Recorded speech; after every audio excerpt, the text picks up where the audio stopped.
Hi everyone, I'm Mims and welcome to the channel. Thanks for being here. So I am recording this video out on the patio. There may be some background noise. We're gonna try it and we'll see how we do. You can probably hear a fan. There may be a saw kind of in the background. It was quiet for almost an hour. And then of course I came out here and now someone's doing some stuff. But we're gonna try to go with it. So today's topic sounds maybe a little bit silly, but I kind of wanted to chat about it. Outside of my tarot practice, I'm an online teacher. I don't teach tarot, but that's my main gig, I'll say. I teach adults, I teach children, I teach several different subjects. But I was thinking about school supplies. And a lot of videos, particularly on YouTube, particularly within TarotTube, people have beautiful spread cloths and they'll show their candles and their altars and all of that, and crystals. I use some of that too. But I wanted to kind of take the magic out and talk a little bit about the mundane and the school supplies that help me in my practice. Now, I don't think I'm saying anything revelatory, but as much as I love Palo Santo and candles and incense and crystals and beautiful spread cloths, I think school supplies, at least for me, help me the most in my practice.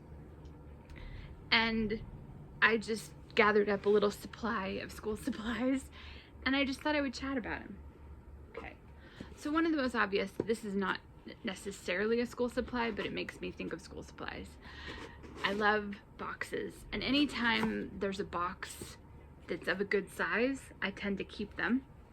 This was a box that I'm pretty sure I bought a tarot deck from Etsy on, and I saved the box because it's just big enough to be a little bit bigger than a deck, right? I mean, I got a deck in the mail in this. So I saved it. And I have a couple of decks that I have combined. Again, not an original idea. In fact, I got this from TarotTube. Combining a couple decks and making them into a mega deck. And so I saved the box, and sometimes I like having all of the two decks that go in with this into this mega deck.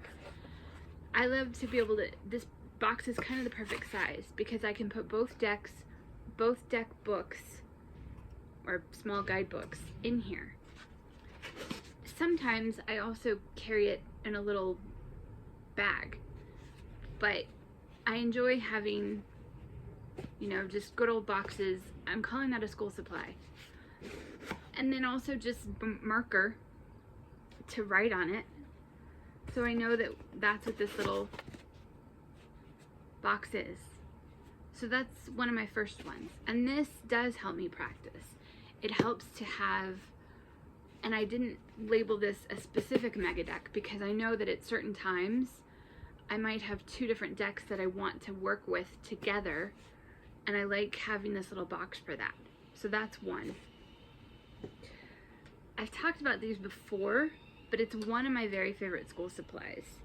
These are these little binder rings. And they're very similar to like what you might see in like a 3-ring binder or a 2-ring binder, but it's just this little clip.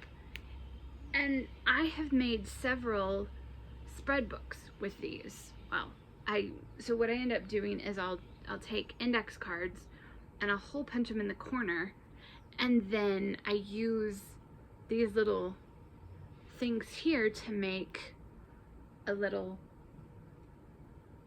spread book. And I quite enjoy these little rings.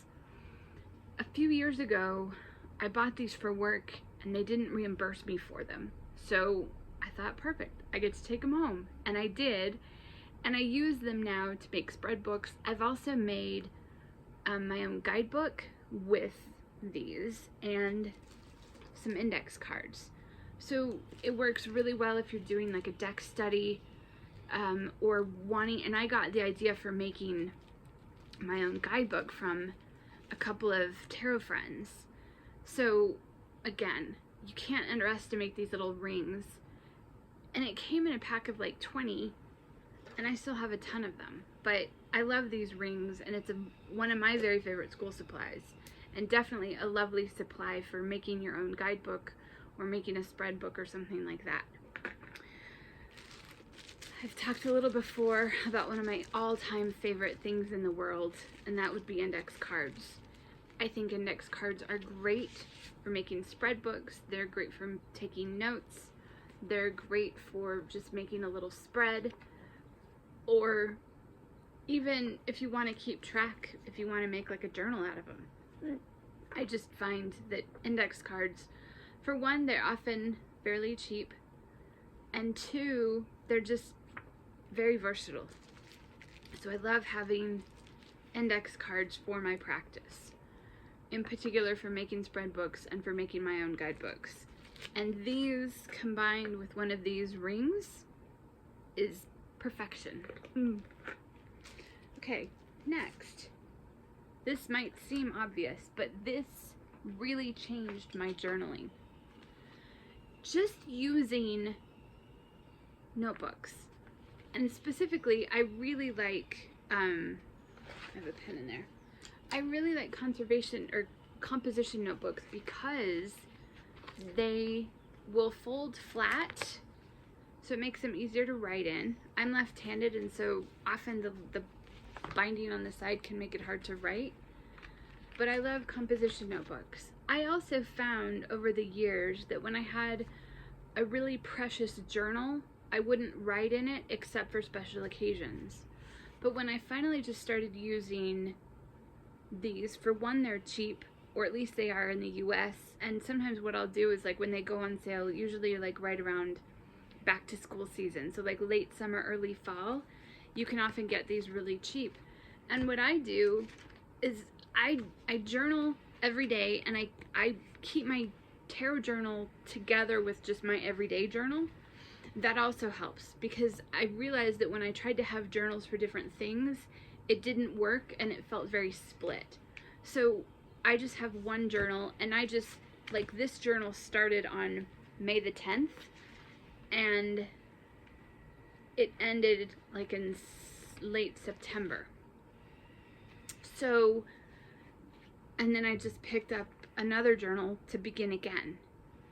So this helps me, for one, because it's not precious, I tend to write more in it. Two, I don't have to worry about, like, oh, well, you know, the year 25 is over and I haven't finished that journal. And then combining all of my journaling into one helps me. And then I'll write on the bottom of the journal, like, when I finished. And this actually was a journal that I was using for something else. And I had never used it. So just good old composition notebooks really helps my practice, both in terms of journaling and then also, you know, with my tarot stuff. So I really enjoy, you know, a notebook like this. And they also tend to not take up as much space, you know, like throwing it in my bag if I'm on the go, or if I'm traveling for like a short while. It's easy then to bring a notebook like this along. So I quite enjoy those. And then occasionally when I've done like either like a bigger deck study or more of a particular study, I'll use one of these that is then like marked specifically like for Lenormand or whatever it might be. So I really enjoy those. The next one, this might seem obvious, but I love a good pen. But my favorites are these pens. I like how they feel, and I love using a pen all the way until the ink is dried out, like actually using up the pen. I often have taken pictures of that, and it's one of my favorites. I love when I actually use up a whole pen. Now, I get it's disposable, I get that refillable pens are better, etc. But if I lose this, I'm not worried. And it works really well on pretty much any kind of paper. So again, there was something to me, instead of having things that I felt too fancy for, I really like using sort of everyday things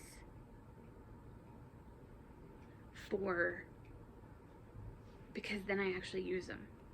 So that has made a big difference, just using regular old pens. Okay, another one. Never underestimate scissors for opening a new deck, or, you know, for cutting up. I've used these to make flashcards, and sometimes these are too big, so, you know, good old pair of scissors to make smaller cards if I'm working on keywords, or if I'm working on a journal and want, you know, or doing some kind of a study.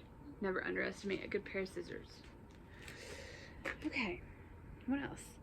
I don't really mod my decks very much, but if so, a good pair of scissors that you keep specifically just for that would be important. So far I've never cut a deck,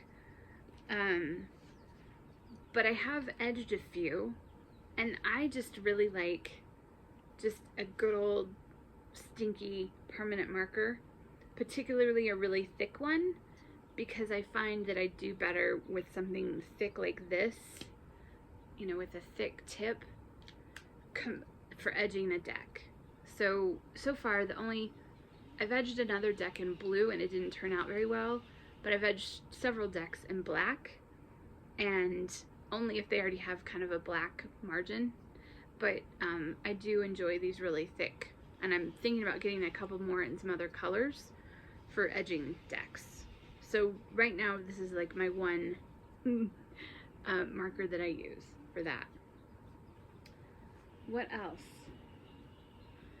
I also love, this one's kind of beat up, but I teach online, and which I already mentioned, but I have several. This one's kind of, actually I need to clean this, but just a good old little white dry erase board with some magnets.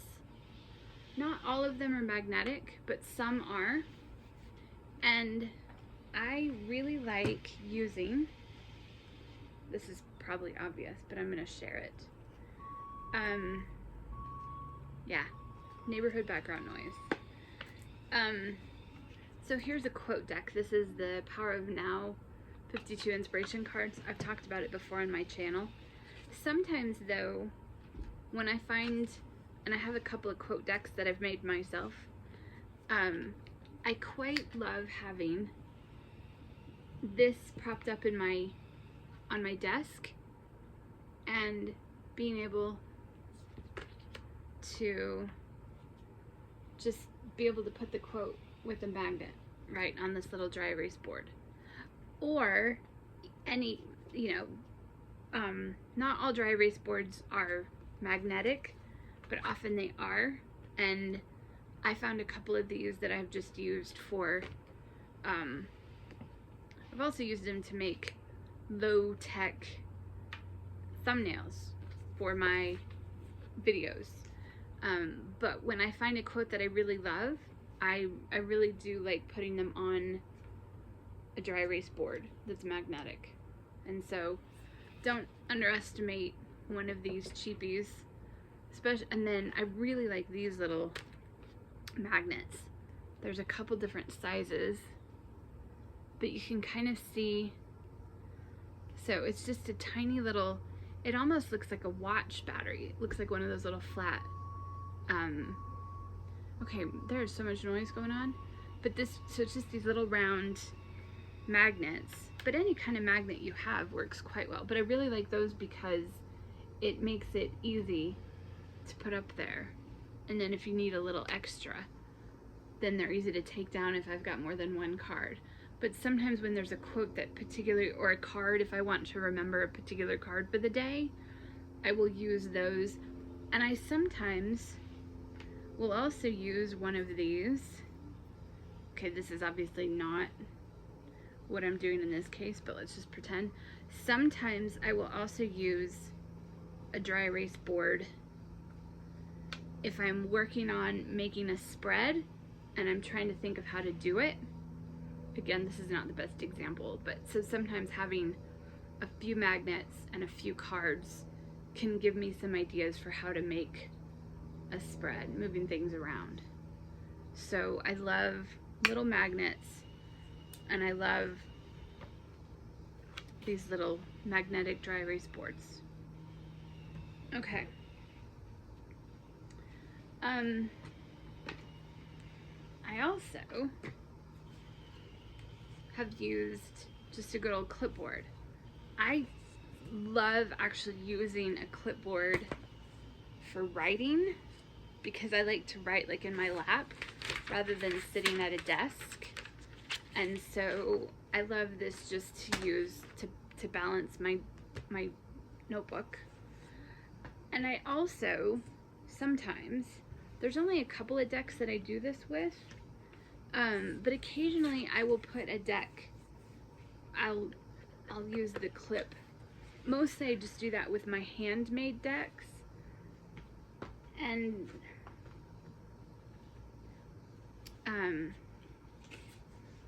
so I have a couple of these where I have made my own little oracle deck and a couple of other things just using index cards. But sometimes I will use a clipboard as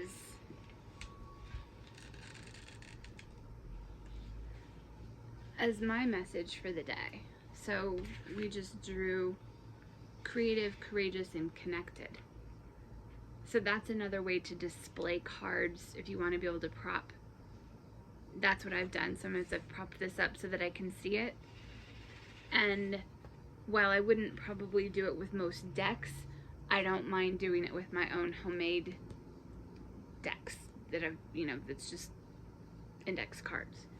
Whereas I probably wouldn't put like one of these or one of my, a tarot deck that way. But I sure don't mind using the clip for a homemade deck. And then also with dry erase markers to go with the dry erase board. That can be anything for reminding me of like what the cards were for the day. Sometimes I'll just jot them down. I will sometimes do, if I'm thinking about like keywords or if I'm doing a deck study, sometimes I'll use a dry erase board to brainstorm.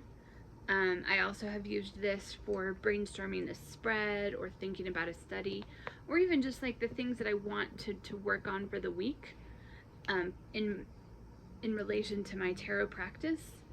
So I will use, dry erase markers and a dry erase board for that. So again, this seems super obvious, but I just wanted to talk about how sometimes the mundane things help my practice so that I can have that practice, and the practice, I think, is what makes my day magical.